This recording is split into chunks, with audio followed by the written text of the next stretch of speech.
Look in the sky. You can see the horses and the chariots, they roll. Good evening, everyone. Welcome to Israelite Nation Worldwide Ministries Friday Night Bible Study. My name is Elder Jeffrey, and I'm here with Naomi. And we are in the St. Louis branch of Israelite Nation Worldwide Ministries. And thank you guys for joining us. Hope you guys have a good time as we go through and examine the word of our God, the God of Abraham, the God of Isaac, and the God of Jacob, and hopefully edifies you in your journey in understanding who is the God of Israel, who is the God of this scriptures, and who are his people. And that's really what our goal is at Israelite Nation Worldwide Ministries. If you are interested in joining this cause of being that light in this world of darkness, that cause of being the reflection of our Father's will, his love, and his wisdom, helping all of his children to understand who they are and be a part of this cause. If you want to join us and be a part of that, then just look down below, and there'll be a link there that you can click and fill out the form, and we can start that process of letting you understand how do you truly make your commitment of being an Israelite. So we really encourage you, if you are sincere and looking to learn, to click on that link below. But for this evening, we're glad here in St. Louis to have this opportunity to talk to you, and we're going to cover quite a few things this evening. So please, have your Bibles, get your notes ready. Put some sevens there in the chat so I can know that you're there. Say hello, where you're from. Feel free to ask questions in the chat, and even when this is over, make sure that you continue to share this video. If you have any questions on anything, feel free to reach out to myself or anyone else in the Israelite Nationwide Ministries. We really want this to be a dialogue. Remember to like and subscribe too. Yes, like and subscribe. So I should let you do that part. So we are, as the children of Israel in this modern time, in this latest enslavement over these past 400 years, we're right now is at a very interesting time in our history. We've come out of the 400 years, but there's still some work to do, right? There's still some awakening that has to happen. A lot of things are happening politically, going sort of back and forth. A lot of things are happening in the world, and it's just interesting to see how these things manifest themselves at these great milestones. We're in a transition period now, coming out of enslavement, and we can see sort of things moving in a way that we're going to be going into another era when it comes to Israel, when it comes to the world. Yeah. We're in, I don't say, are we in the middle of a pandemic, towards the end of a pandemic? Definitely in the middle. In the middle of a pandemic, it's kind of, last year was really crazy, undisputed. Now we have certain areas seem like it never happened. I go out into the stores No or the masks highways, or anything. no masks. Yeah. There's a lot of traffic now, and on the streets. People going back to work, and it's just but other areas are like suffering with different waves and things like that. Different parts of the country and other countries as well. Yeah. So it's a mixed bag. So it's one of those things, just gotta watch and see. And as children of Israel, we just have to continue to stay diligent in our culture, diligent in our focus of what we're trying to do here, building ourselves, as well as being that light to the world. That never stops. Yeah.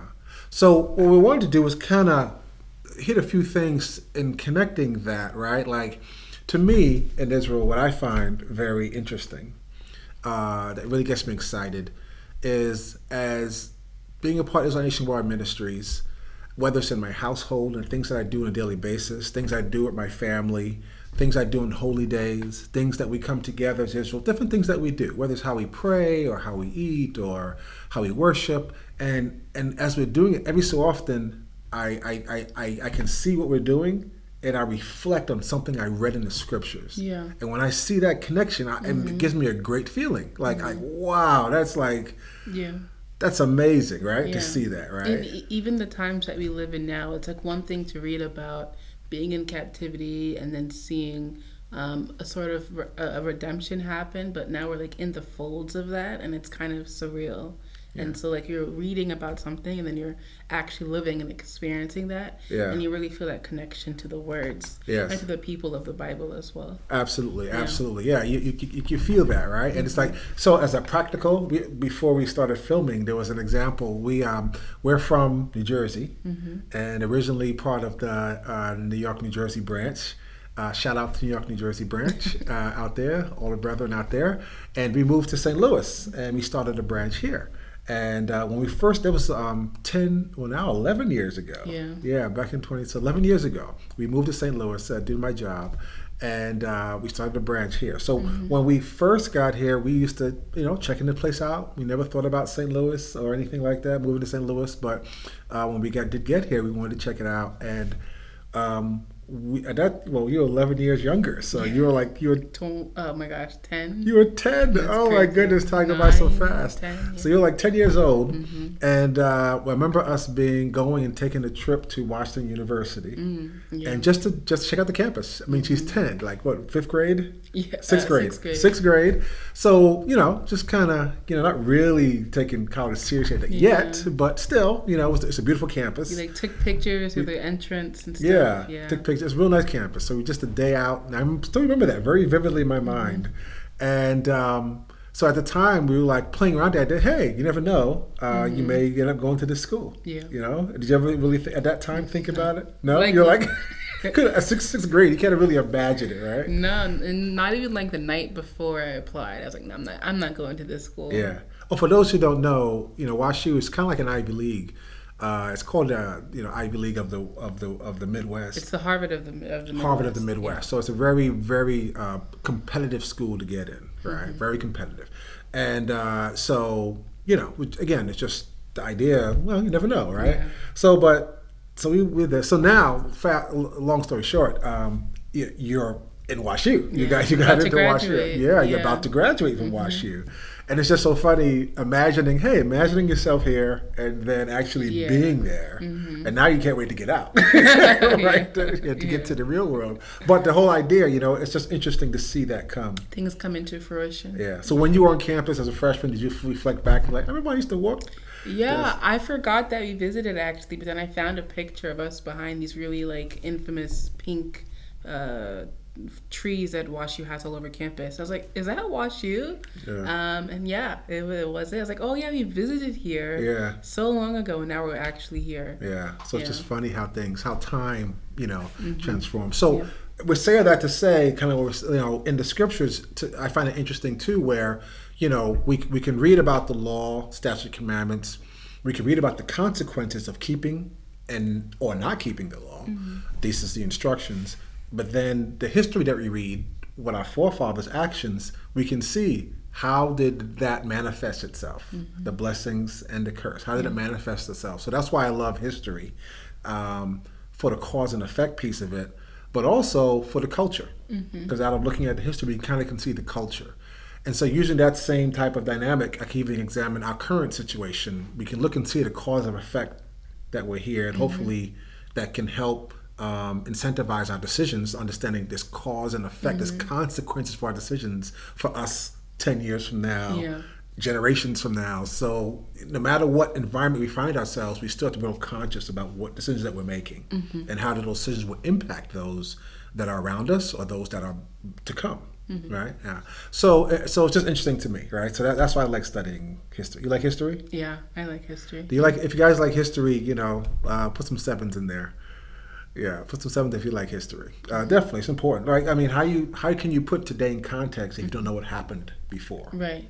Yeah, and I think also with history, a lot of times the numbers or the timeline aspect of it gets kind of on the surface, and you forget that there's actual people and culture there. Yeah. We're constantly talking about it in a chronological order, but we're not looking at the cause and the effect and the actual people that were these moving pieces in history. And I think that's what I love to do in history. Right.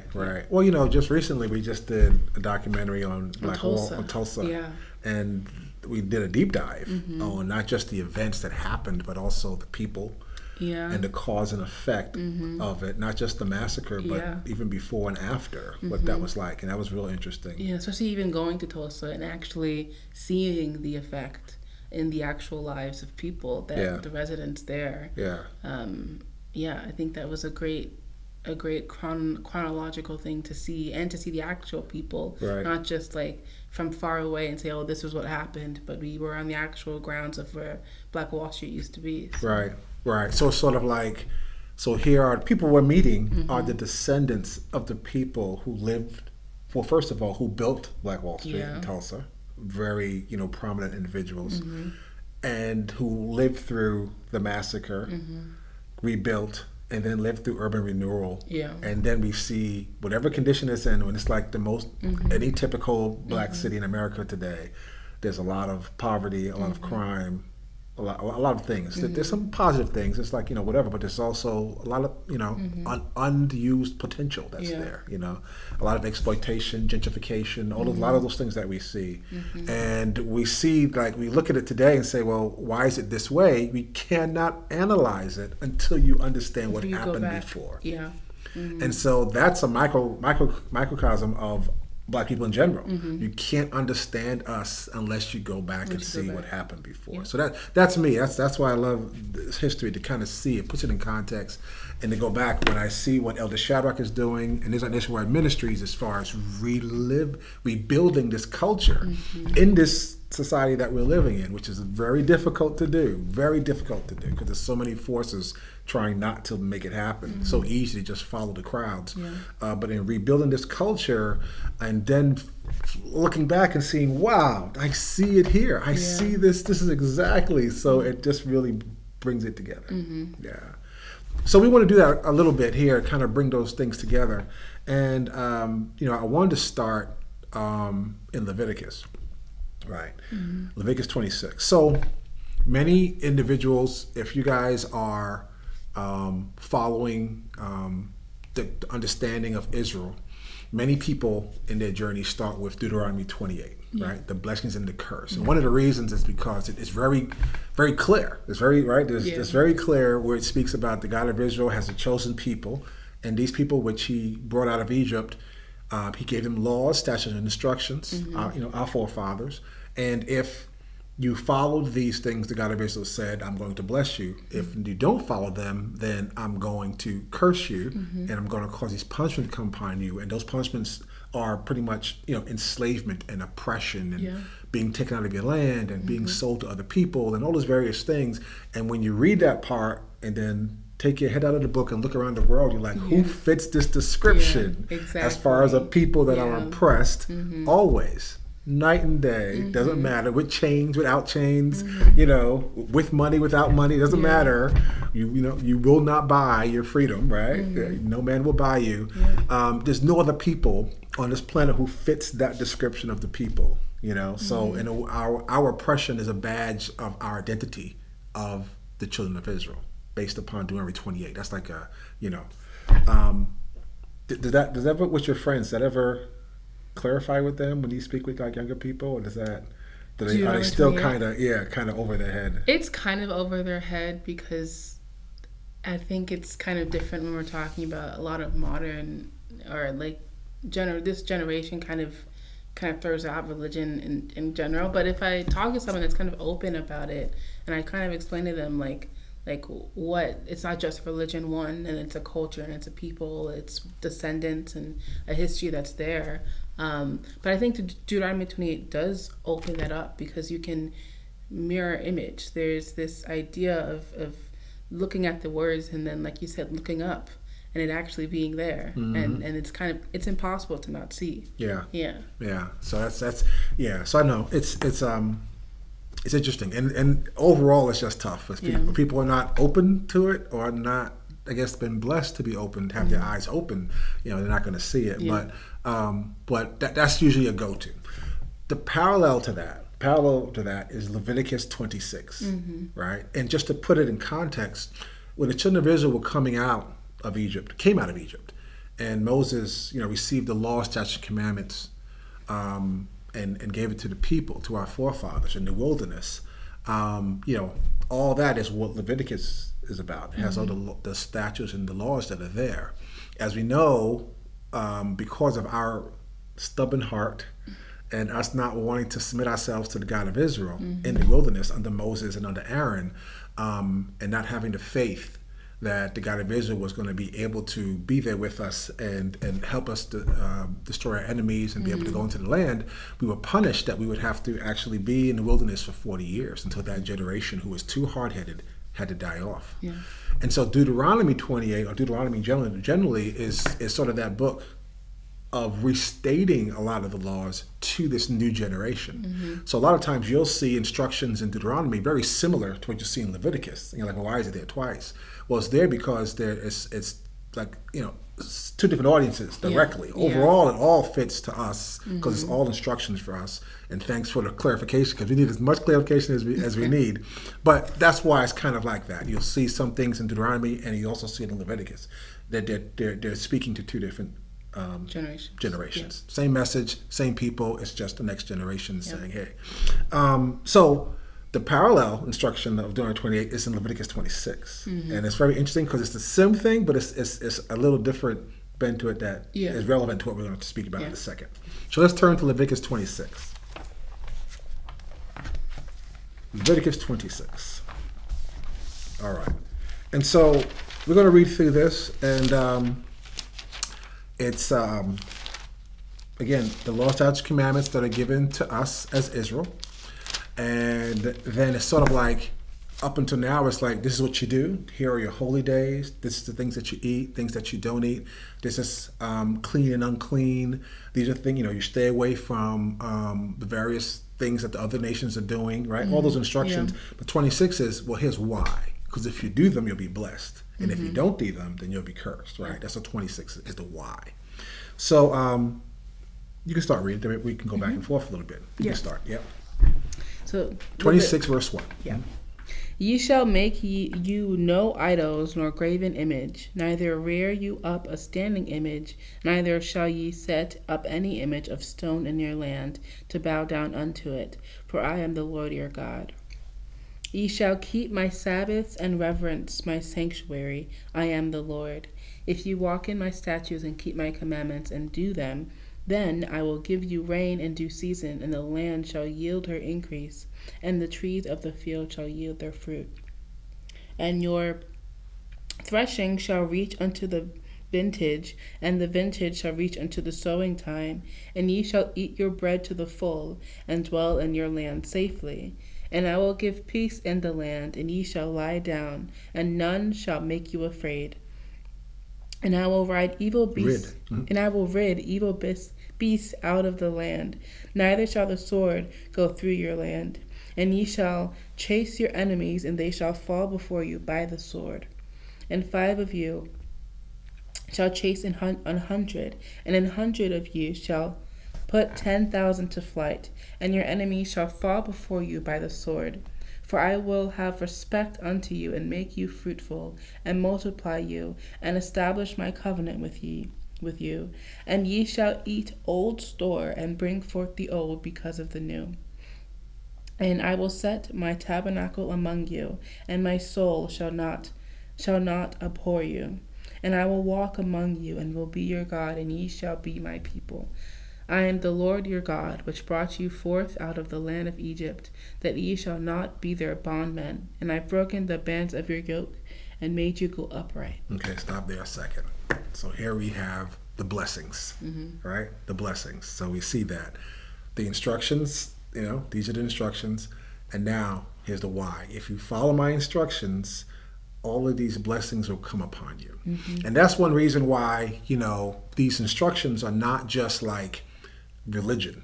Yeah. Right? When you mention like your friend's not really into religion. When you talk about Israel, people always say, oh, religion, or religion. It's like this society compartmentalizes all these things. Here's religion, then here's your culture, then here's your, just all these various things. Here's your politics, and then here's your career, and here's your family, here's your personal, all these things separated and disjointed. But this, as you can see, even from this part, is not just religion. It's not just like, oh, this is how you worship me. That's just not it. It's these laws are so integral to your life Yeah. as an individual. Like, this is how you live. This is how you live, like how you breathe. This is Yeah. how you live, how you breathe. This is, look at how that direct connection. Your obedience is tied to whether it's going to rain tomorrow. Yeah. Your obedience to the law, statutes, commandments is tied to whether your enemies are going to be able to overcome you. Right? The world is a very, challenging place, right? And it's hard for us to really understand, or to feel safe, and unless we have the God of Israel with us. Yeah. People can come and take advantage of you at a personal level or even on a national level, Yeah. right? So it's really important. So one of the things that we see, this connection between our obedience, the culture that God of Israel gave us. That's what it is, a culture. These are the things that you do. A culture, if you follow this culture that I gave you, then you're going to see these blessings that would happen. Right? And it's like every aspect of life. It's what I eat. It's the land that I live on, the people that surround me, everything. It affects everything, which is why it's so important to say it's not just a religion. It's not just like a culture. It's like a people. It's everything. Right. It's all of that. I think that's so foreign these days because there's the country someone comes from, then there's the languages they speak, then there's the religion they follow, there's the people that surround them. But in this, it's like everything. Yeah, it's like globalization, right? You have all these pieces interacting each other, and you have a little piece of that. So you have all these people that could have, all these different adjectives, to what they are, and that's not what's the intention, right? Everything's connected. That's right. Yeah. That's right. So now you have the terms like African American, Yeah. or just whatever. All these terms are chained together. It's like just not really speaking to the actual culture, right? And so that's the first thing that I noticed when you read that. It's not just a religion, but this is the recipe of life, the foundation of your life. And if you follow these things, these are the blessings that will come upon you. Right? Very clear. There's no ambiguity there. The other piece of that it just gives me such a warm feeling in my heart is this part here in verse 11. And I will set my tabernacle among you, and my soul shall not abhor you, and I will walk among you and be your God, and ye shall be my people. Like the God of Israel will be here. Yeah. Right? My tabernacle will be here. My only place on earth would be here. This is like the new Garden of Eden. Yeah. Right? That has not happened since the Garden of Eden. Yeah. And so now it's like I'm trying to build a place, an environment that I can be. And that's why it's so important for us to be obedient, because we have a great host, right? That we are going to be having with us. Welcoming. Yeah. Absolutely. And so that's why it's so important that we live a certain way, that we eat a certain thing, that we follow and observe the times, because who knows when he's coming. Yeah. And so these are the times that are highly spiritual. These are times that he wanted during the Sabbaths, during the new moons, during the various feast days. These are times that he wants to be here with us and have family time together with us. But if we are not obedient to all these various things, that's why he says, I abhor your Sabbaths. Yeah. I abhor your new moons. I abhor these things because, you do that. You do it's Sabbath. Let me stop doing what I'm doing over here and come and do Sabbath. And I'm not coming to your house. That's when it becomes just a religion. Yes. And that's when it becomes just one aspect. That's right. Instead of everything. That's right. Yeah. That's right. And that's so important. And that's, to me, I think that's one of the hardest concepts, right? So you have this phase of people know nothing about Israel, and then you have this phase. Okay, I'm an Israelite. I'm of the blood of Abraham, Isaac, and Jacob. Okay. Next thing is, well, then that means certain responsibilities and accountabilities that you have, and now the other thing is now beyond that is now it's not just checking the list of Sabbath, new moon, clean, unclean, I don't eat pork, I don't know Christmas. It's also now this embodiment of this mindset. I think one of the people did lessons on this before, on this mindset that it's not just something I do on holy days. It's something I'm thinking about and doing all the time to have my heart in that right condition so that collectively we can all be that host to the God of Israel and his host. Exactly. When I wake up in the morning, when I go to sleep at night. Yeah. And it's easier said than done, right? Yeah, it's something true. that you have to keep doing. It's not a spectator sport. It's something that you have to actually do and apply, right? We're actually gonna see a little bit of that. But so anyway, that's just the blessing, right? Part of it, and I hope you guys can see. If you guys can see how this is the parallel to Deuteronomy 28, that first part about the blessings, and put 7s there, if you guys can see that, and also let me know out of this part what stands out to you. I love to see that, and when I'm checking out this video, see what people say. From this blessing part, what part really stands out to you? The part that you're like, that's the blessing that really sticks with me. That makes my heart warm. Yeah, exactly. Do you have one? I mean, I think what you said, really, and I will walk among you and will be your God, and you shall be my people. Yeah. But also 13, where he says, I am the Lord your God, which brought you forth out of the land of Egypt. And that line is repeated so much as a constant reminder, like, I am this God. Yes. Yeah. That definitely sticks with me. Yeah. Yep. Okay, good. Okay, that's the blessing. So I wish you could say, well, that's it. We're done. We're good to go. But unfortunately, that's not the case, is it? Unfortunately, the reality is that a lot of this is the other part that we have to go, and we got to face the good and the bad together. Okay, but we'll get through that. All right, so want to read or want me to read the next piece? Okay. So, 14. Here's that word that we all hate. But if ye will not hearken unto me, and will not do all these commandments, and if ye shall despise my statutes, or if ye your soul abhor my judgments, so that ye will not do all my commandments, but that ye break my covenant, I also will do this unto you. I will even appoint over you terror, consumption, the burning ague, and shall consume the eyes, and cause sorrow of heart, and ye shall sow your seed in vain, for your enemies shall eat it up. Just pause there a second. These will go a little bit slower because you hear every word. Absolutely, I want to make sure, and also again, like we said earlier, it's like what other people on the planet have this characteristic.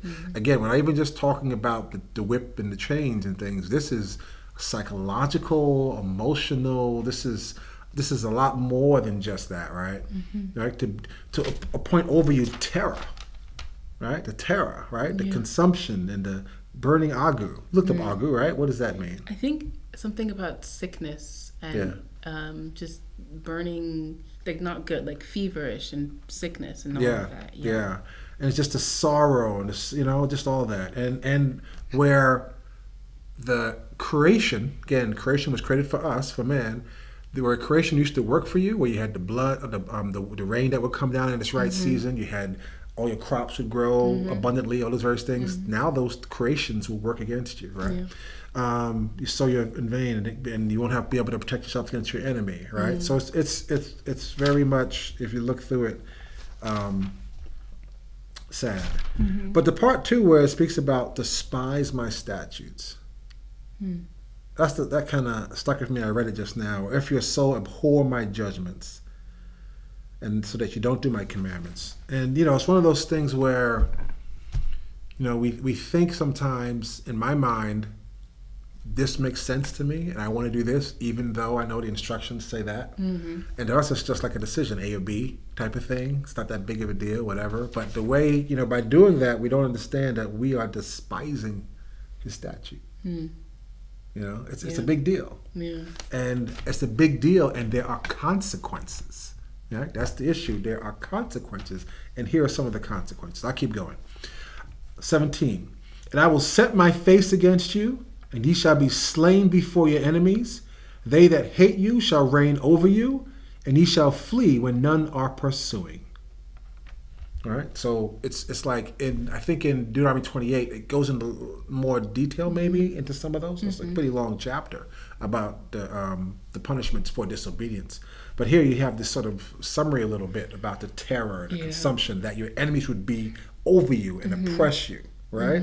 And there's many ways that happens through chattel slavery, or through, we could say, Jim Crow, or through, criminal justice system, or through, just poverty, the massacre, right? Black Wall Street, all those things.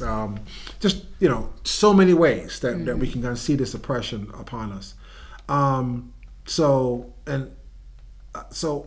we see that, right? If you're disobedient, this is what's going to happen to you, right? Okay.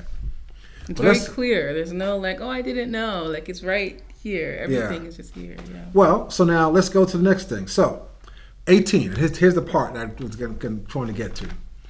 And if you will not yet for all this hearken unto me, then I will punish you 7 times more for your sins.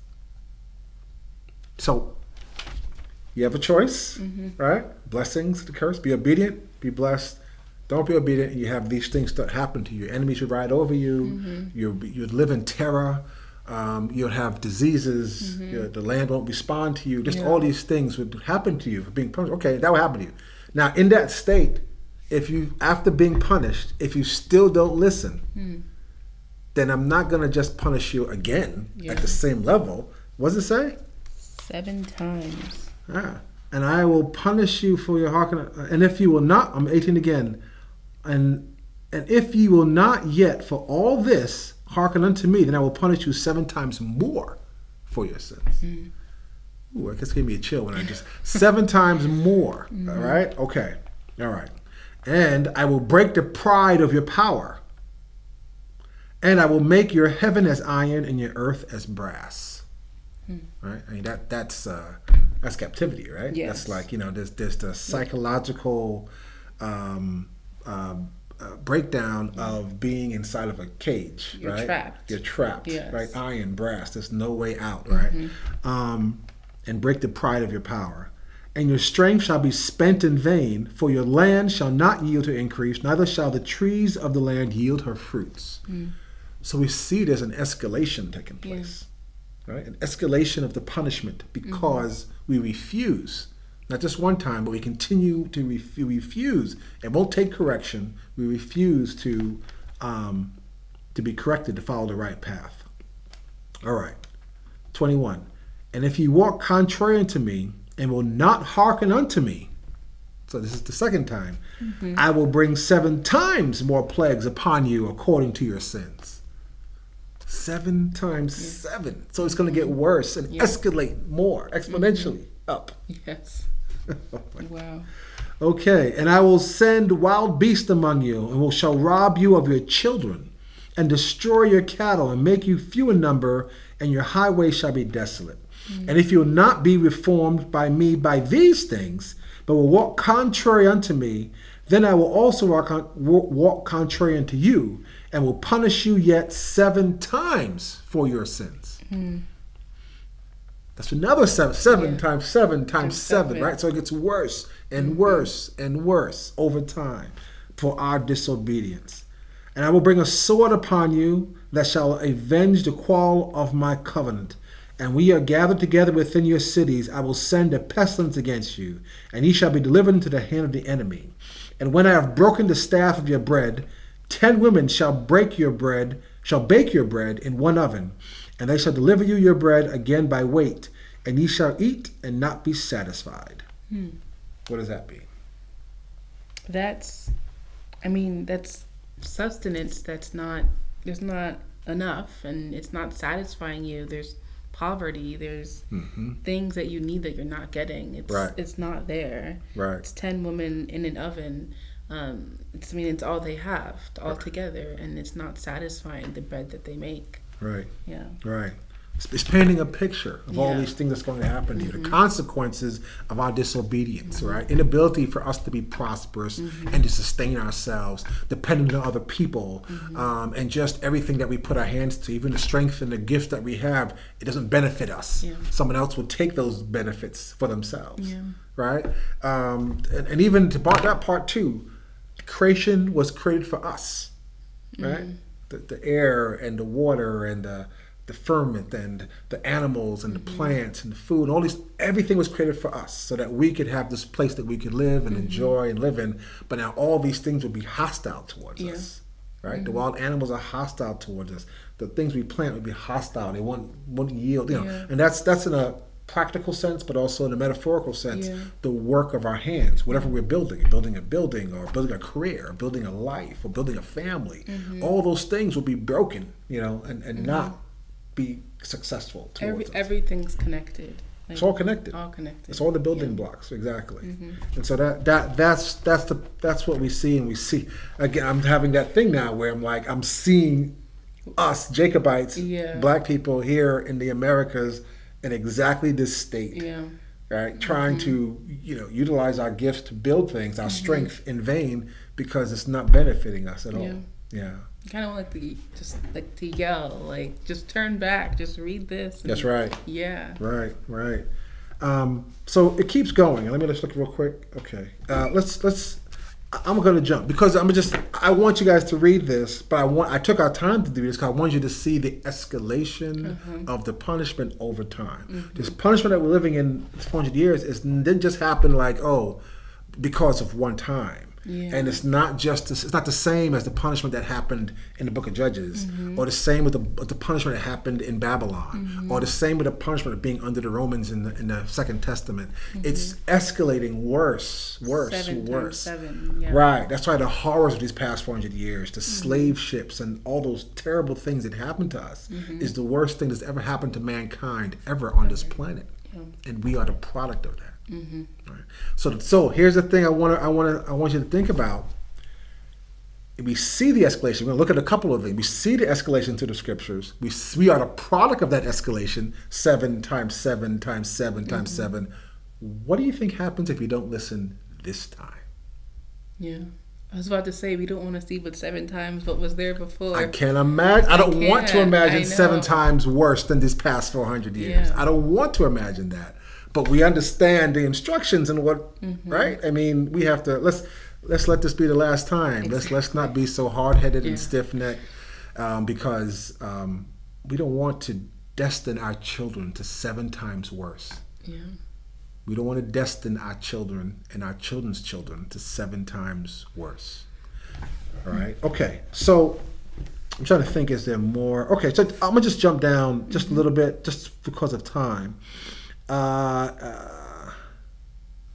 going to jump down to 32. Okay. And I will bring the land of desolation. And again, there's another times 7. So we jumped over a few. Please take your time and read this when you do have a chance. And it will bring the land of desolation, and your enemies which dwell therein shall be astonished at it. And I will scatter you among the heathen, and draw you out of Sodom after you, and your land shall be desolate, and your cities waste. Then shall the land enjoy her Sabbaths, as long as it lieth desolate, and ye be in your enemy's land. Even then shall the land rest and enjoy her Sabbaths. As long as it lieth desolate, it shall rest, because it did not rest in your Sabbath when ye dwelt in it. Wow. So it's going. We didn't do the rest, right? Because we went after and put another culture there. But now it's going to be at rest until, So this is, again, before it happens. It's saying this is what's going to happen. And upon them that are left alive of you, I will send a faintness in their hearts in the lands of their enemies. And the sound of a shaken leaf shall chase them, and they shall flee as fleeing from a sword. And they shall fall when none pursueth. And they shall fall one upon another as it were before a sword, when none pursueth. And ye shall have no power to stand before your enemies. It's a terror. That's absolutely. Scared. Absolutely. Just astonished heart. Just fearful, right? Just fearful. I'm going to jump to 40. If they shall confess their iniquity and iniquity of their fathers, and their trespass which they trespassed against me, and that also they have walked contrary unto me, and that I also have walked contrary unto them, and have brought them into the land of their enemies, if then their uncircumcised hearts be humbled, and they then accept the punishment of their iniquity, then will I remember my covenant with Jacob, and also my covenant with Isaac, and also my covenant with Abraham will I remember, and I will remember the land. And the land also shall be left of them, and shall enjoy her Sabbath, while she lieth desolate with them. And they shall accept of the punishment of their iniquity, because they despise my judgments, and because their soul abhorred my statutes. And yet for all that, when they be in the land of their enemies, I will not cast them away, neither will I abhor them to destroy them utterly, and to break my covenant with them, for I am the Lord their God. But I will for their sakes remember the covenant of their ancestors, whom I brought forth out of the land of Egypt, in the sight of the heathen, and I that I might be their God. I am the Lord. These are the statutes, judgments, and laws which the Lord made before him and the children of Israel in Mount Sinai by the hand of Moses. Selah and Selah. Amen. I could not leave out that part, right? Because many times we speak about the blessings and the curse, and we end with the curse. We have to understand, people sometimes may take that and say, oh, we're just a cursed people. Yeah. We're just a cursed people, and forever, perpetually, we're going to be a cursed people. Yeah. That's how it is. And it's like, no, that's not how it is. We cannot judge us as a people by this one sliver of time. This is one sliver of time based upon time. And there's times they've been down, times have been up. It's like the stock market, right? Yeah. You can't just look at how the stock did today and think that's no, it goes up and down depending on decisions and consequences. So same thing. So same thing with us. We're here because of decisions that our forefathers made and that we continue to make. And we have the opportunity to help instruct what will happen tomorrow. And we don't want 7 times more punishment upon us or upon our children's children, so we want to make the right decision. And we're thankful to our God and our Father for his mercy and his ability to be able to forgive us for our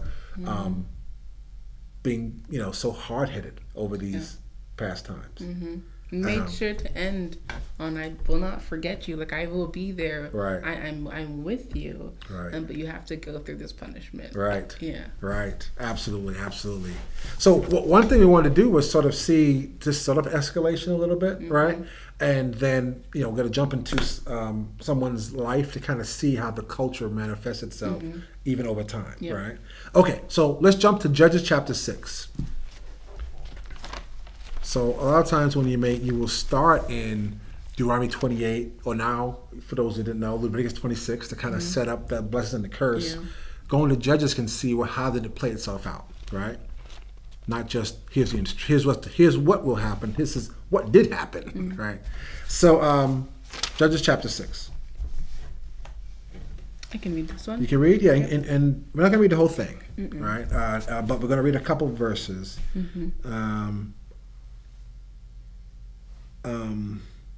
6, 1 to 6. Okay. 6, 1 to 6. Judges chapter 6, verse 1 through 6. And the children of Israel did evil in the sight of the Lord, and the Lord delivered them into the hand of Midian 7 years. So let's pause there a second. That verse, and the children of Israel did evil in the sight of the Lord, that's exactly what we're talking about, what was said in Leviticus 26 and in Deuteronomy 28, where it speaks about, if you follow me, I'll be blessed. If you don't, these are the curses that will happen to you. So they did evil. They didn't follow the instructions at this point. So the God of Israel is punishing them. And the punishment is what? In Midian for 7 years. For 7 years. If you read the book of Judges, you see this all over the place. Where they will say, the children of Israel did evil in the sight of the Lord. In other words, didn't follow the law, statutes, commandments. And punishment for these people for 7 years. Enslaved these people for 10 years. Enslaved these people for, just number of years, right? But small pieces. And we go on later, and we'll see how the punishment gets worse and worse and worse, right? Okay, so you can keep going. And the hand of Midian prevailed against Israel, and because of the Midianites, the children of Israel made them the dens which are in the mountains and caves and strongholds. And so it was, when Israel had sown, that the Midianites came up, and the Amalekites and the children of the east, even they came up against them. And they encamped against them, and destroyed the increase of the earth, till thou come unto Gaza, and left no sustenance for Israel, neither sheep, nor ox, nor ass. And they came up with their cattle and their tents, and they came as grasshoppers for multitude, for both they and their camels were without number, and they entered into the land to destroy it. And Israel was greatly impoverished because of the Midianites, and the Lord and the children of Israel cried unto the Lord. Okay, let's pause a second there. So, what do you take from that, based upon what we just read in Leviticus 26? It's exactly just no daylight between these two, right? What happened? We disobeyed. We are delivered into the hands of our enemies, and our enemies were able to come to Israel and take us over. exactly what happens in Leviticus 26. Exactly. So I want you to really paint this picture, right? We are in our land. We're in our land. But we have no power to protect ourselves against these individuals. Yep. The Midianites, and then even the Amalekites and the people of the east, and there's so many. I mean, when it says like grasshoppers, in certain states, this is happening now. Yeah. What's it called? Cicadas. Yeah. I'm not sure if any states that have cicadas every 3 years or every 7 years. Yeah. And it's like locusts. They look like locusts or grasshoppers, and they come out periodically, and they're everywhere. They're all over the place. You hear them. Yeah, they're everywhere. So if you live in a place that has cicadas, put 7s in there. Yeah. So they're everywhere, and all over the cars, all over the trees, all over the grass. It's everywhere. So you can imagine that visualization of these foreign people are in the land of Israel. Like, how they get there? Why are they there? Yeah. Why can I protect myself in my own land? Yeah. I mean, that's crazy. So much so that where am I living? I'm living in the dens, in the caves. Yeah. So how am I going to eat? I mean, this is Israel in our own land. But we're living in dens and caves because other people are there. We have no way to protect ourselves against them. Impoverished. Absolutely. As was said in the God's chosen people. Yep. Impoverished. Exactly. And if it goes down, you said, and so now we're crying to the God of Israel. Right now we're crying to the God of Israel. Please help us because there's no hope. And we'll jump to verse 8. And the Lord sent a prophet unto the children of Israel, which said unto them, Thus saith the Lord God of Israel, I brought you up out of Egypt, and brought you forth out of the house of bondage. I delivered you out of the hand of the Egyptians, and out of the hand of all that oppressed you, and drove them out from before you, and gave you their land. And I said unto you, I am the Lord your God. Fear not the God of the Amorites, in whose land ye dwell, but ye have not obeyed my voice. Right? And so, in other words, this is the reason why. Yes. Here's the reason why these things are happening to you.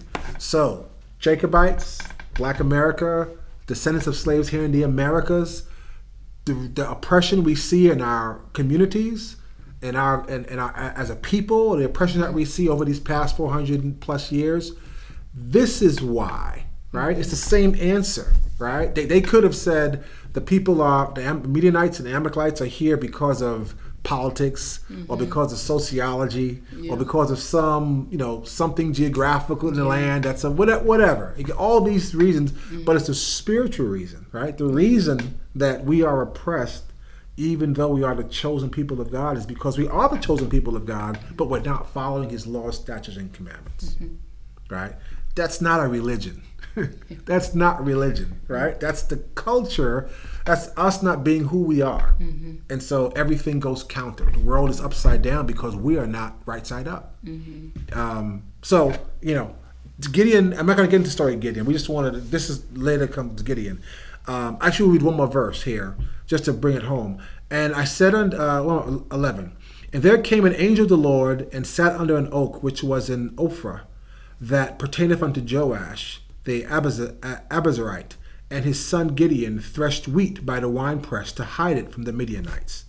So just that whole point that anything they did, they had to hide because they can't they plant a field or do anything, they could just come take it, and there's no power to stand against them. And again, it's just, to me, I see this, not the exact situation as far as like we don't thresh wheat or we don't plant things, but the overall thing as far as not having power to be able to dictate our lives and our communities. But we always have to negotiate, our lives and communities. Or endure massacre. That's right. Just taking things away from us and then having to deal with that. Really, and rebuild or move or teach your children. No, don't succeed. They'll take it away from you. Like there's effects after effect after effects, generation after generation. That, terror. So we see that manifestation here. Here's an example, right? And this is like that first layer of punishment.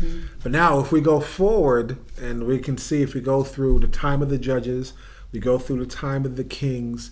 We see our disobedience over and over again, and the God of Israel sending us prophets over and over again in various levels of oppression, worse, 7 times more, 7 times more, 7 times more. Well, we're going to jump into the time of Daniel, and we're going to talk about that and see, here's an example of a punishment that takes place that is worse than this punishment that's taken place because it's iterative. Okay, we're doing the Daniel chapter 1. Daniel chapter 1.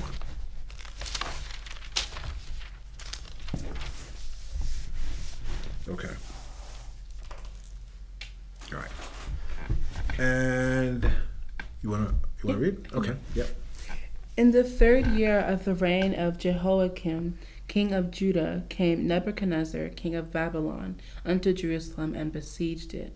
And the Lord gave Jehoiakim, king of Judah, into his hand with part of the vessels of the house of God, which he carried into the land of Shinar, to the house of his God. And he brought the vessels into the treasure house of his God. Okay, let's pause there a second. I just want to make sure we're all on the same page with what's happening historically. So this is like in these 2 verses we read, is a summary kind of like of the book of Jeremiah, pretty much. Jeremiah speaks about it long length, about this process. So this is a part of our punishment, escalation of our punishment. And during the time of Jeremiah, Jeremiah the prophet was trying to tell Israel, that this was coming, and they wouldn't listen to him. Matter of fact, many of the pastors at that time said, "I don't listen to Jeremiah. He's not a true prophet, right? We're going to be fine because we're Israel. We'll be fine." But of course, that didn't pan itself out. And the book of Jeremiah, absolutely, it's one of my favorite books, saddest books, but favorite because it's really detailed. It shows the love of the God of Israel for us, but also shows, again, the manifestation of what was talked about. Not only like in with Gideon, where we just read in Judges, we were being punished while we're in the land. But this, with the God of Israel, where he talked about times 7, times 7, times 7, there's one part where it says, and if you don't listen, then I'm going to remove you from your land. And your land will have its Sabbaths. And this is one of those cases, the escalation of that. So this is where Babylon, as a world power, comes on the scene and starts to gobble up space. And Israel is the main target of that.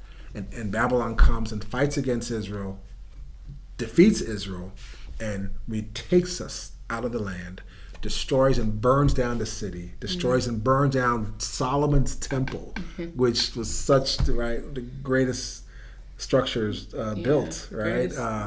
And it was destroyed and burnt down with fire, and all that is detailed out in Jeremiah. It's very sad. Not only that, but they took the vessels out of right our God's place and put it in their God's place. Heathen God's place. Absolutely, which is ridiculous if we think about it, right? That's crazy to think that all these things where the God of Israel gave Israelites wisdom to craft, to make it a certain way, the golden emblem, right? Solomon's emblem, right? All these various things. Can you imagine being this and watching it, them going and defiling, first of all, being in our temple in the first place, and then taking and defiling it?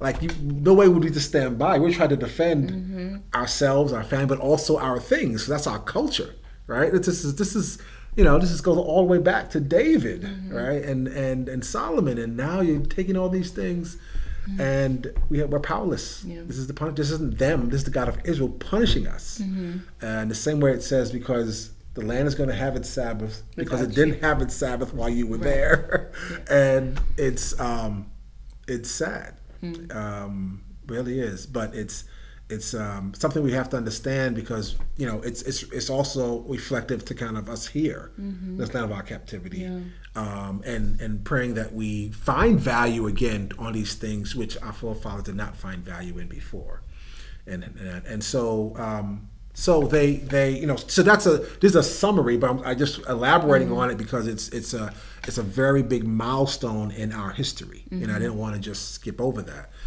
This is a big deal. We're being removed from our land. In this situation, talk about escalation. In this situation, we're removed for 70 years. Sabbaths, right? 7, right? 70 years. In our situation, we're removed from our land forever. We're not going back to our land now. Do you see the escalation there? Yeah, and it's like for 400 years. So there's that was 70 years. This is Yeah. 400 years of oppression, Wow. right? So so I just wants to see and identify that why one reason why I like Leviticus 26 sometimes as opposed to Deuteronomy 28 is because it has that escalation element to it, and it's something that again we see it, we manifest. Yeah. We're so it's one of those things. We're so far removed from our culture now, Yeah. even more so than Gideon was during his time. Yeah. They weren't really, they weren't doing it the way they should, but it still was kind of like only 1-2 generations away. It's only 7 years. That's right. Yeah.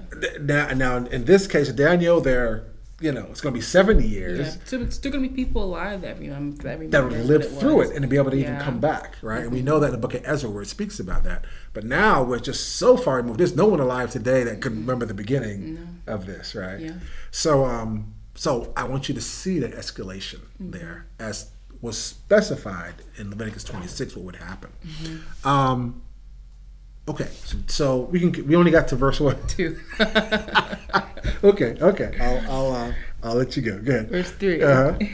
And the king spake unto Ashpenaz, the master of his eunuchs, and that he should bring certain of the children of Israel, and of the king's seed, and of the princes, children in whom was no blemish, but well favored and skillful in all wisdom, and cunning and knowledge, and understanding science, and such as had ability in them to stand in the king's palace, and whom they might teach the learning and the tongue of the Chaldeans.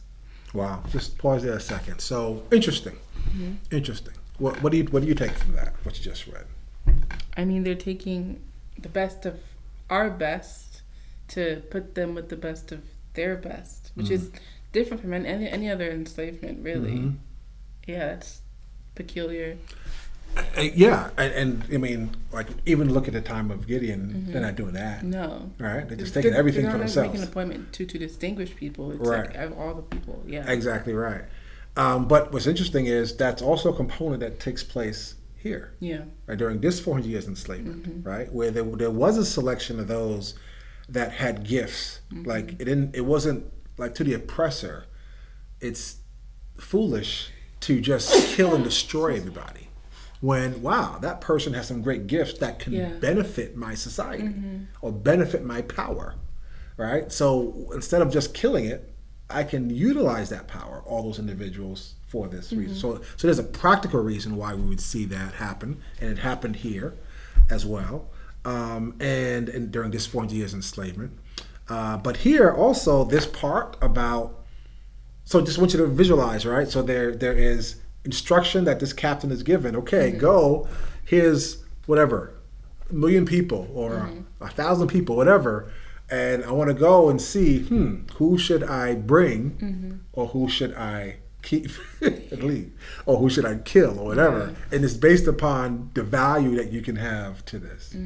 So, and that uproar, it's one of those things where you're like, I can imagine after everything I'm seeing around me, like we just talked about, all the beautiful artifacts and assets of our nation being taken away or destroyed or burnt down, I probably just want to die. Like it's like a lot of us coming on the slave ship seeing the horror, or like I can't take it, and I want to just kill myself because I can't take it. But you can imagine the hope, right, that they would have to survive is the hope that if I bear through this, hopefully myself or my children would be able to return and rebuild. That's the hope I would hold on to that would make me live, So similar thing here is, if anything, you want to be one of those that are chosen to go to Babylon. You would think, I don't know, let's read this then before you answer. Let's read this. So I'm going to go to Jeremiah to see this play itself out, right? Because this was a part of Jeremiah's prophecy about this whole thing of the separation. Jeremiah 26. Jeremiah 26.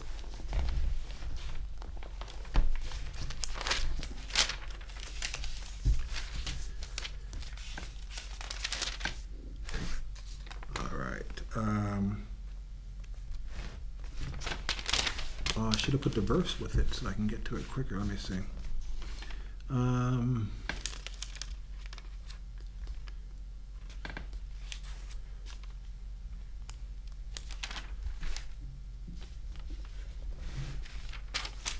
You're doing the figs? Yeah. 24. Oh, did I? I must have wrote the wrong thing down. Thank you for that. Oh, you're right. Absolutely. Jeremiah 24. Excuse me. Let's start at the beginning. And I can read this if you like. The Lord, this is Jeremiah speaking, and it's part of prophecy. The Lord showed me, and behold, 2 baskets of figs were set before the temple of the Lord, after that Nebuchadnezzar, king of Babylon, had carried away captive Jeconiah, the son of Jeroboam, king of Judah, and the princes of Judah, and the carpenters and smiths from Jerusalem, and had brought them to Babylon. So he's speaking about that, right? This is sort of like Jeremiah is like the historian speaking about it, and now Daniel, when he's telling his story, is speaking about, well, this is the group he's from. Right. Yeah. A part of those educated people that are being taken to Babylon. So this is a vision he's being told, right? 2 figs. Verse 2. 1 basket had very good figs, even like the figs that are first ripe, and the other basket had very naughty figs, which could not be eaten. They were so bad. Then said the Lord unto me, What seest thou, Jeremiah? And I said, Figs, the good figs very good, and the evil very evil that cannot be eaten. They are so evil. Again the word of the Lord came unto me and said, Thus saith the Lord, the God of Israel, like these good figs, so will I acknowledge them that are carried away captive of Judah, whom I have sent out of this place into the land of Chaldean for their good. Do you see that? For I will set my eyes upon them for good, and I will bring them again to this land, and I will build them and not pull them down, and I will plant them and not pluck them up. And I will give them a heart to know me, that I am the Lord, and they shall be my people, and I will be their God. For they shall return unto me with their whole heart. Right? So I'm going to pause there for a second. So, it's one of the things is, if this is going on, I'm going to ask the question again now. If this is going on, and you're like, I don't want to be taken away captive. This is my land. I want to, I want to stay here, even though it's a terrible situation. But it's still my land. I'm born here. I live there. Promised to me. But he says, I'm taking the best, the good figs, into captivity, out of the land, for their good, like to preserve them, so that later they're going to come back and rebuild. Yep. Guess I'm going. So I'm just saying, right? So it's in some ways can sound counterintuitive, in a way, right? And definitely not a pleasant ride at all. But we know from Daniel's story, and even from him, you think about it, if everyone was really like Daniel in Israel, then they wouldn't have been in captivity. It's because there were groups that were like Daniel. Like when it talks about the children of Israel did evil, it's not like 100% are doing evil per se. I mean, sometimes it could be. To be honest, thinking about us as a people. But a lot of times it's not 100%. As a matter of fact, it's not, because the God of Israel does promise that there's always a remnant at every generation. 99%. Yeah, there's a lot. It could be, right? Yeah. So, but there are others like Daniel who were not, obviously, right? Who were not being disobedient, were following. But the majority probably was not, and that's where the judgment came in as a nation. And the God of Israel sees us as one people. Yeah. So a lot of times Daniel had to be punished not because of what he was doing, but because of what everyone else was doing. Yeah. That's like that's a tough pill to swallow. Yes, it is. Right. But it reminds you of Paul, right? I wish myself accursed for Christ, for my people. Yeah. Right? So it's, that's another. So, but the point is here, we see the good figs, and they have a purpose. And in this case, the purpose is go into Babylon. Right? So what's the purpose? What happens to the bad figs? Verse 8. And as the evil figs, which cannot be eaten, they are so evil. Surely, thus saith the Lord, so will I give Zedekiah the king of Judah, and his princes, and the residue of Jerusalem that remain in the land, and them that dwell in the land of Egypt. And I will deliver them to be removed into all the kingdoms of the earth for their hurt, to be a reproach, and a proverb, a taunt, and a curse, in all places whither I shall drive them. And I will send the famine, the sword, the famine, and the pestilence among them, till they be consumed them off the land that I gave unto them and to their fathers. Wow. So we see these same people, but some different outcomes. Yeah. We also see a part of this dispersal, too,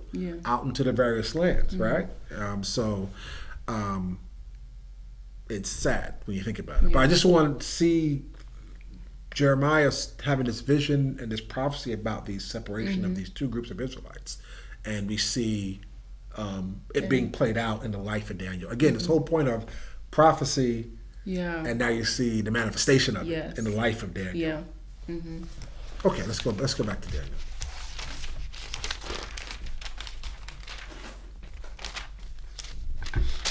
So, you were saying that, and we're in chapter 1, verse 4.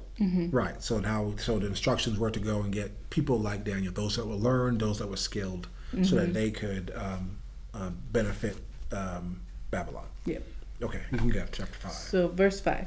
And the king appointed them a daily provision of the king's meat and of the wine which he drank, so nourishing them 3 years, that at the end thereof they might stand before the king. Now among these were the children of Judah, Daniel, Hananiah, Mishael, and Azariah, unto whom the prince of the eunuchs gave names, for he gave unto Daniel the name of Belshazzar, and to Hananiah of Shadrach, and to Mishael of Meshach, and to Azariah of Abednego. So let's pause there a second. So, as we come out of this enslavement of these 400 years, many Jacobites have this rationale that I'm going to change my name. All right, like this. Go back to Malcolm X, right? He said, "This is the white man's name, and I reject it, and I'm going to have my own name, either X because I don't know my real name, or some other name." That I think may be biblical or whatever reason, right? We see that a lot of people, if you guys have seen that or heard that, put it in the chat. So, but we see again, we're talking about our culture. Now, Israel's not a religion; it's a culture. We see in this that we never see Israelites changing our names.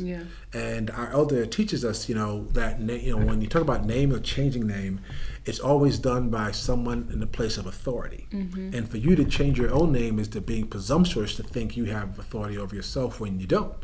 If you're under enslavement, Daniel, they're put under oppression, having authority over them, the Babylonians, and they changed their names to suit that. There are many times you see the God of Israel may change our name. He changed Abram to Abraham because he has authority over him, and he has a change of what the role he needs him to do. So he changed his name. We see those type of things. Either if someone that's oppressive is changing a name because of authority, or we see like the God of Israel, someone like that changing a name, but not someone changing their own name. Well, from today, Jeffrey, tomorrow change my name, and now I'm, whatever, Hananiah, call me Hananiah. Like, that's so presumptuous, and you don't really understand how important a name is, especially in Israelite culture.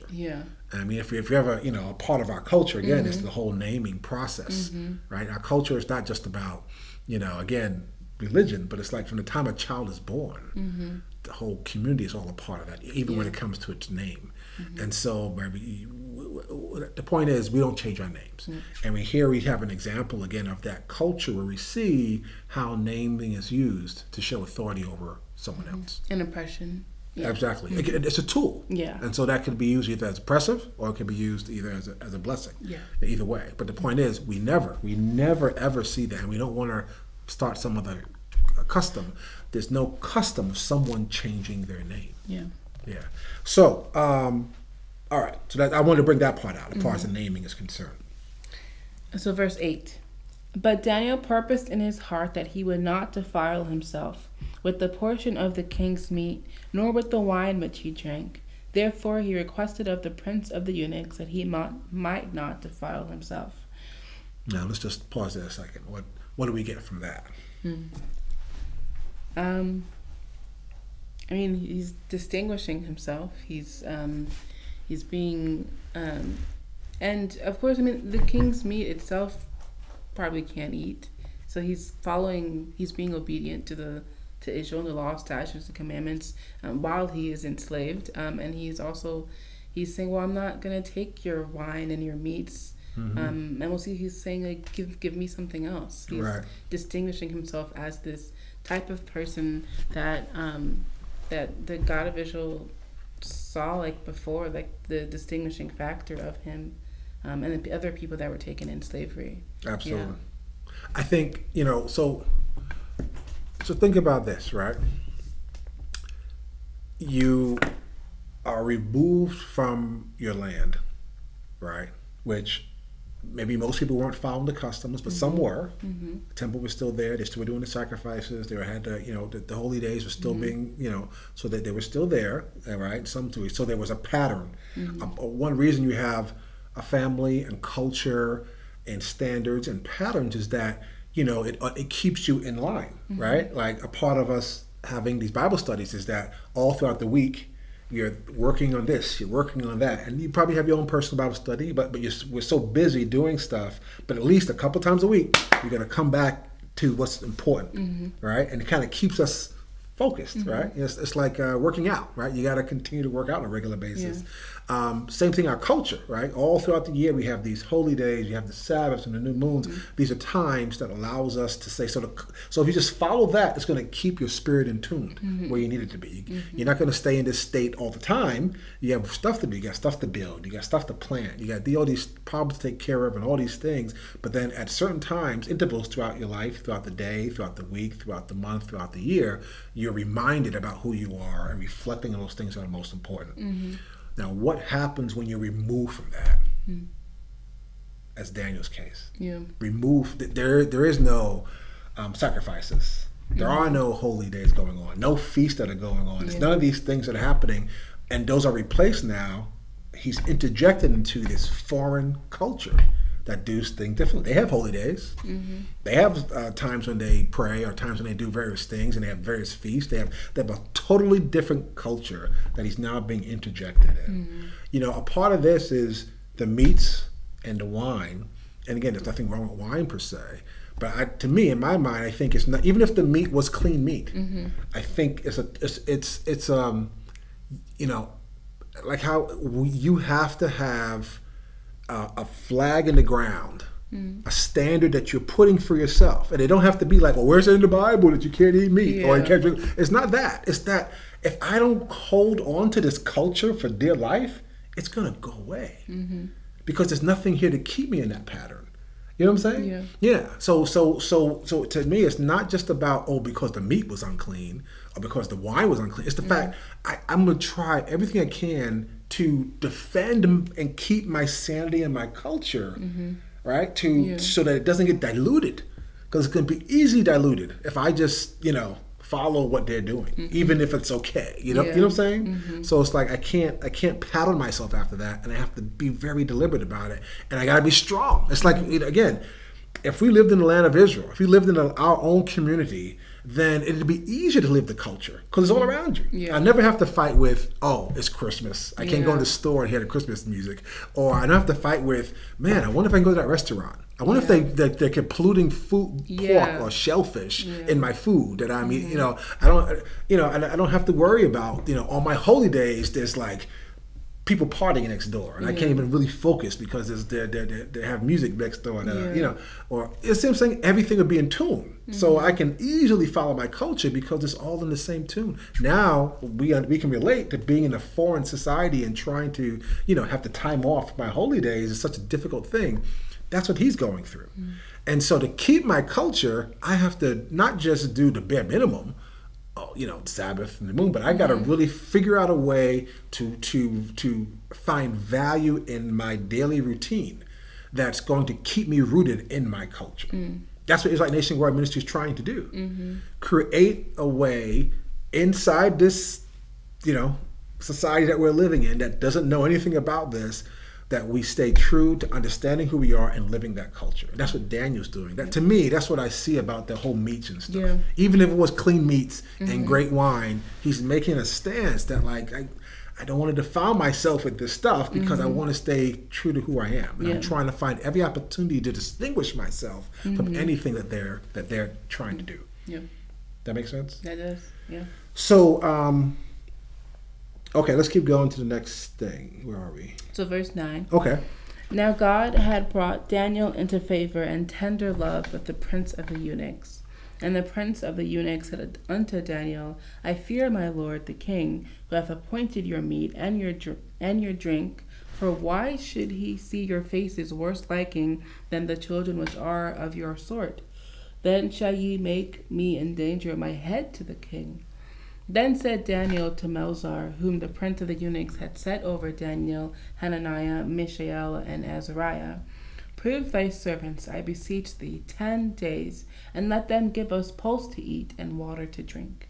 Then let our countenances be looked upon before thee, and the countenance of the children that eat of the portion of the king's meat, and as thou seest, deal with thy servants. I think an important thing to see here is that this verse 9, now God had brought Daniel into favor and tender love with the prince of the eunuchs. Mm-hmm. It's as like he said in Leviticus 26, he's still with us. We are in captivity, we are in punishment, but he's blessing them as they're there. He's watching over them. That's right. Yeah. That's right. Mm-hmm. So even in this land of captivity, the God of Israel has said, although I punish you, I still love you. Mm-hmm. And I will be with you even in the land of your captivity. Yeah. And so we pray to our God and pray that he continues to allow us to be looked upon favorably in this land, bless the works of our hand, and keep us on this path, right, of rebuilding. Mm-hmm. Amen. Yes, good point. Good point. Again, the manifestation, we see it happening. Mm-hmm. There's prophecy before, but now we see it actually manifest itself. Yes, absolutely. It makes a big difference. Okay, verse 14. Yeah. So he consented to them in this matter and proved them 10 days. And at the end of 10 days their countenances appeared fairer and fatter in flesh than all the children which did eat the portion of the king's meat. Thus Melzar took away the portion of their meat and the wine that they should drink, and gave them pulse. As for these 4 children, God gave them knowledge and skill in all learning and wisdom, and Daniel had understanding in all visions and dreams. Wow. Now, yeah. Now at the end of 10 days that the king had said he should bring them in, then the prince of the eunuchs brought them in before Nebuchadnezzar, and the king communed with them, and among them all was found none like Daniel, Hananiah, Mishael, and Azariah. Therefore stood they before the king. And in all manners of wisdom and understanding that the king inquired of them, he found them 10 times better than all the magicians and astrologers that were in his realm. And Daniel continued even unto the year of King Cyrus. Nice. So you see, as Israelites, even in the land of our captivity, we are distinguished if we stay true to who we are. Exactly. So although we're in a state of punishment, those blessings continue to follow us. Right? And we're still the light. And we're still the light. If we are obedient, right, as he was. All right? And it's amazing. I love this story, right? Because I think we can relate as far as being in a hostile land against us that's trying to have us conform to the standards of this land, but for us to stand true to who we are and go above and beyond what's required, the minimum, doing the bare minimum. That's, like you said, a religion. But this is a culture that we cherish so much. We're going to try our best not to have it diluted by anything that's out there. And that takes work. That's hard. That's not easy. Sacrifice. It's sacrifice. And you can't do it by yourself. That's why, again, if it's something that really interests you, something you're really serious about and committed about, click the link below and join us. Fill out the form and be a part of Israelite Nationwide Ministries so we can build this community that helps one another be able to stay on this path. It's important for you to really think about that. Put some fire in the chats if you agree. Absolutely. Yeah. Absolutely.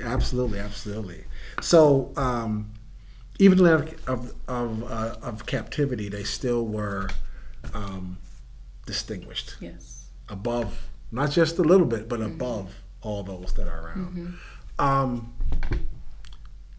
I gotta say, as an Israelite, I've felt that at times. I felt that in my career sometimes. I felt that, in my businesses at times. I've felt that. I felt the blessings of the God of Israel. That I'm above and beyond my peers in various circles that I am in.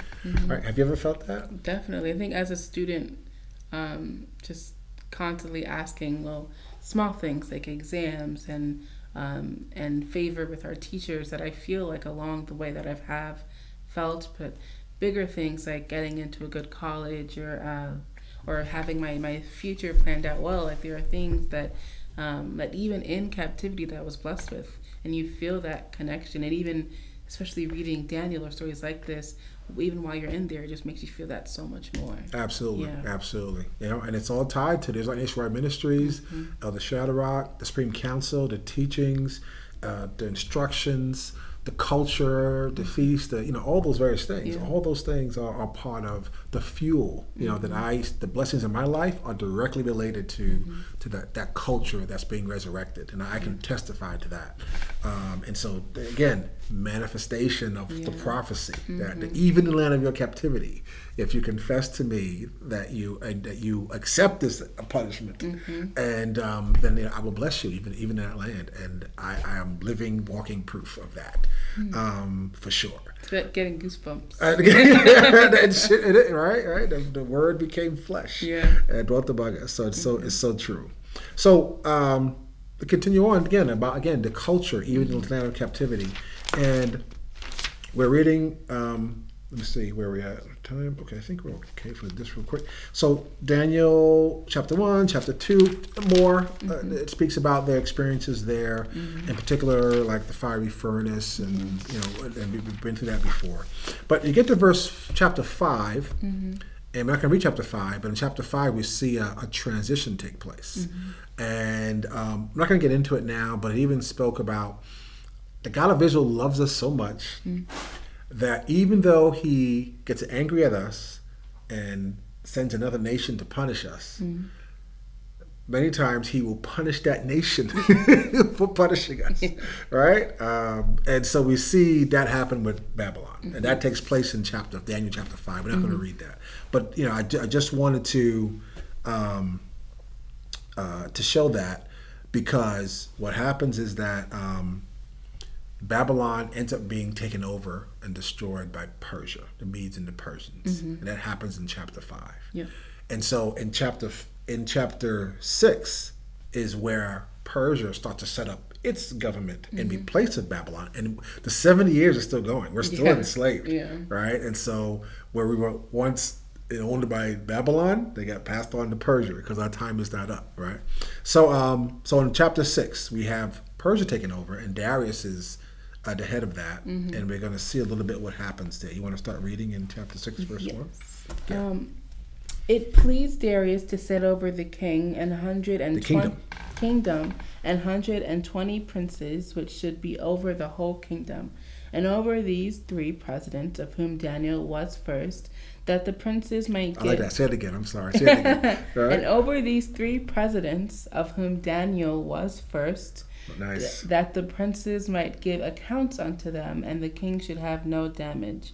Then this Daniel was preferred above the presidents and princes, because an excellent spirit was in him, and the king thought to set him over the whole realm. Nice. I gotta pause and let that soak in a little bit. So Babylon, Nebuchadnezzar came and destroyed. And played it out. We can see, we get to chapter 5, we have a descendant of Nebuchadnezzar, and who kind of trivializes Israel and our artifacts and things that we have, holy things. And because of that, Babylon's destroyed. Now Persia comes, and now Persia, even again, it's like it doesn't matter. As an Israelite, it doesn't matter where we are. We always are at our best, right? We always are going to manifest the best that's within us. And the God of Israel, again, we talked about in Leviticus, right, where it speaks, if you do these things and are obedient to my word, then I will be there with you. And because Daniel did these things, was obedient to his word, he was able to put a perfect spirit within him. He couldn't do that if he wasn't obedient, right? So you can't just say, oh, I'm an Israelite, descendants of Abraham, Isaac, and Jacob, therefore I automatically have this perfect spirit within me. No, you have to build the environment to allow that spirit to be put within you. Even in captivity, right? Doesn't matter. So we see that happening with Daniel. And so Daniel just rises to the top, rises to the top. Daniel's an Israelite. That's what we do. So I just really like to let that soak in. Okay, go ahead. Verse 4. Then the presidents and the princes sought to find occasion against Daniel concerning the kingdom, but they could find none occasion nor fault, for as much as he was faithful, neither was there any error or fault found in him. Right. So, we know how that is, right? When you're rising to the top, but When everybody's you see not your happy. downfall. Yeah, that's right. Everyone's not happy, Yeah. right? Mm-hmm. Then said these men, We shall not find any occasion against this Daniel, except we find it against him concerning the law of his God. Then these presidents and princes assembled together to the king, and said thus unto him, King Darius, live forever. All the presidents of the kingdom, the governors and the princes, the counselors and the captains have consulted together to establish a royal statute and to make a firm decree that whosoever shall ask a petition of any god or man for 30 days, save of thee, O king, he shall be cast into the den of lions. Now, O king, establish the decree and sign the writing, that it be not changed according to the law of the Medes and Persians, which altereth not. Wherefore King Darius signed the writing and the decree. Okay, so just summarize. What are they? What's going on? I mean, there's he's perfect. There's no fault in him. But there's one thing that he holds dear, and that's his God. Right, so, which is very clear. Yes. So one thing I get from that is that people watch you. Yeah. People are watching you. They're looking for inconsistencies. Mm-hmm. So you say you're on this path, you say you're an Israelite, but they're watching you to see what are the inconsistencies. Yeah. So understand that when you put out that and say that, not just seen and unseen forces now are going to try to prove that to you. It's just when you say that is when these things are going to be put before you to make you choose. Or you say you're an Israelite. Okay, we're going to see. We're going to see if you're an Israelite. Yeah. And these choices are going to be put before you, and it's going to tell you and the world very clearly how serious are you about what you're saying. So same thing here. They looked very hard to find a way, and they said, man, this guy takes his God and his culture very seriously. Very. I think that's probably the only way we're going to be able to trip him up. Yeah, exactly. Wow. That's a testament to Daniel. Yes. That's what they saw when they looked at him was the God of Israel connecting to him. Absolutely, absolutely. But not the only thing, but the manifestation of his blessings in other areas outside of his culture. Exactly. His ability to make decisions, his wisdom in giving counsel, his being able to take a task and to manage people, just all those various skills. You can see he wasn't just that piece. But like we said before, it's not just a religion, right? But if you do these things, all these other things will be added unto you. Your ability to produce for yourself and protect yourself, and also to be able to have the wisdom to be able to conduct yourself as well. Right? All facets of life. Yep. So they're coming after him. Yeah. Okay, so. So verse 10. Now when Daniel knew that the writing was signed, he went into his house, and his windows being opened in his chamber toward Jerusalem, he kneeled upon his knees 3 times a day, and prayed, and gave thanks before his God, and he did aforetime. Then these men assembled, and found Daniel praying and making supplication before his God. Then they came near, and spake before the king concerning the king's decree. Hast thou not signed a decree that every man that shall ask a petition of any god or man within 30 days, save of thee, O king, shall be cast into the den of lions? The king answered and said, The thing is true, according to the law of the Medes and Persians, which altereth not. Then answered they and said before the king, that Daniel, which is of the children of the captivity of Judah, regardeth not thee, O king, nor the decree that thou hast signed, but maketh this petition 3 times a day. So just we kind of know the story a bit, right? Or and it's because of time. So this is all a trap, trying to get Daniel, because they know how important his culture is to him, right? And so the part that comes out again in the culture is the whole prayer. Yeah. Right? And one of the things is his prayer.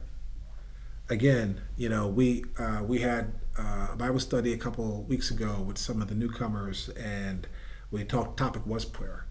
And one of the things that as we get more understanding about from Israelite Nation World Ministries about this culture is a lot of things we were taught that we thought we knew is wrong, like how we pray. Yeah. And so one of the things that when I grew up, I mean, you don't know anything about this, right? Because you brought up in Israelite culture. When I brought up, I was told clasp your hands, close your eyes, and repeat some, God is good, God is great, thank you for whatever it is, and that type of stuff. Now, understanding is like that's not prayer at all, right? That's the way the heathens pray. Yeah. But we never see an example of this type of prayer in the scriptures, right? We never see the clasping of hands. As a matter of fact, we never see the eyes closed. Yeah.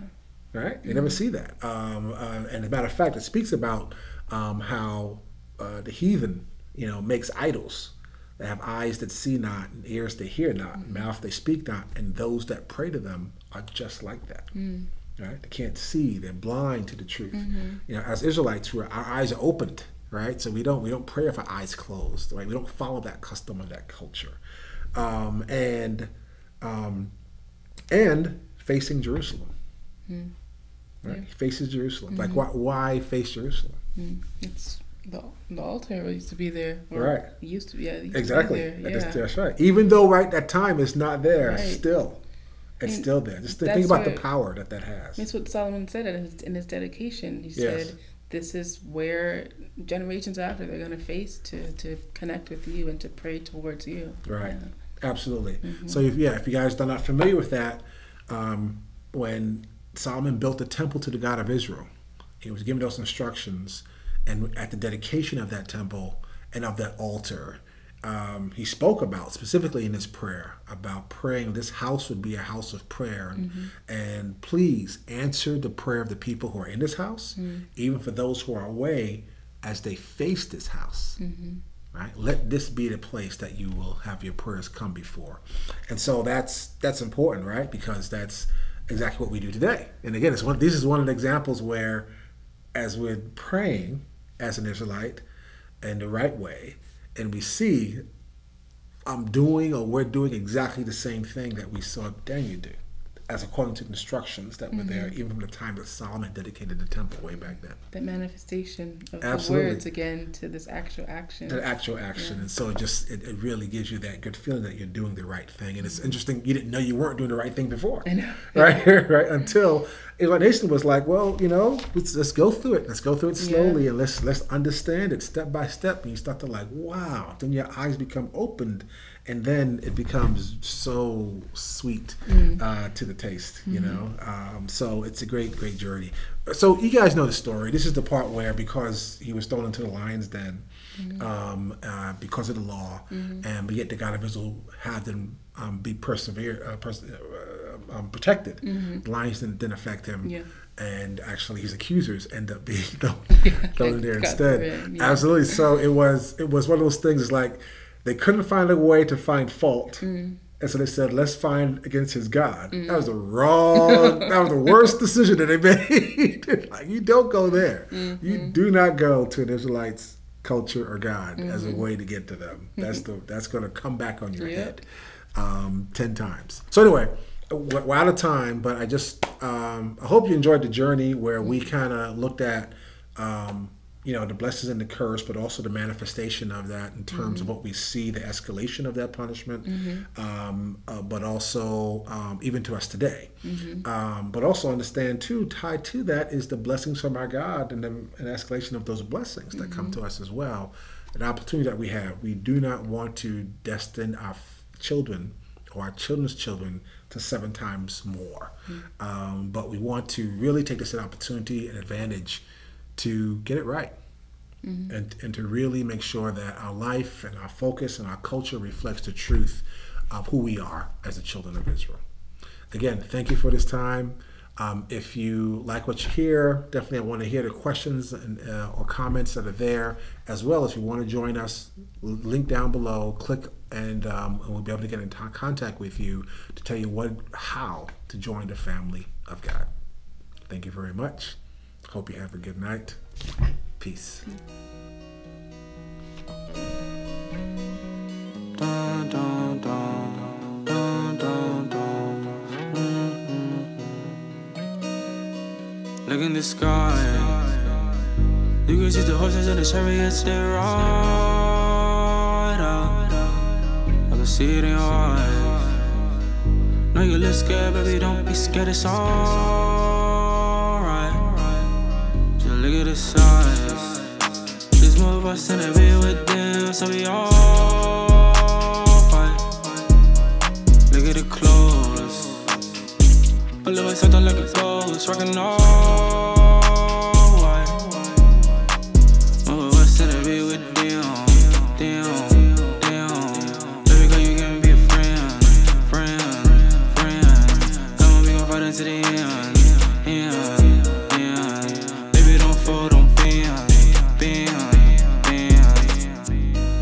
Young, put too much trouble on you. Young, hope one day you see it too. Young, got so much trouble on you. Young, hope one day we'll make the skies. You can see the horses and the chariots, they ride out. I can see it in your eyes. Know you look scared, baby, don't be scared, it's alright. Just look at the size. There's more of us than to be with them, so we all fight. Look at the clothes. Pull up with something like a ghost, rockin' all